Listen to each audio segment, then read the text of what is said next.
ఇదే టిఫిన్ బయట తినాలంటే ఎంత అవుతుంది సుమారు? ఏమన్నా పోనీ ప్లేట్ 20 రూపాయలు వేసుకున్నా కూడా అంత క్వాలిటీ రాదు కదా. అది సార్. అమ్మ మీరు చెప్పండి, ఈ రోజున ఈ రుచి రాదు. 3 ఇడ్లీలు 20 రూపాయలు అక్కడ.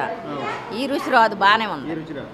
బాగానే జగన్మోహన్ రెడ్డి గారి గతంలో ఎందుకమ్మా తీసేయడం, ఆయనకి ఏం ఉపయోగపడింది? ఉపయోగపడ్డాయి. ఎంత ఇదే ఎక్కువ. తండ్రి పేరు మీద కూడా పెట్టుకోలేదండి. ఏంటి 5 సంవత్సరాలు ఏడిపించారు పేదవాడిని.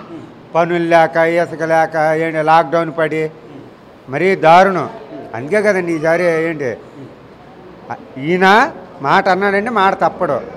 ఆయన మాట నిలబెట్టుకోలేదు. చంద్రబాబు గారు మీరు అన్నట్టుగా చెప్పినట్టుగానే ఈ రోజున అంటే రేట్లు కూడా పెరిగినాయి. మినపగుళ్ళు అని, లేకపోతే రైస్ అని, కందిపప్పు అని పెరిగినా కూడా 5 రూపాయలకే పెట్టండి అని చెప్పడం. అవునండి, పేదవాళ్ళ గురించి ఆలోచించడం అంటారా? వాస్తవం సార్. అది వాస్తవం అండి.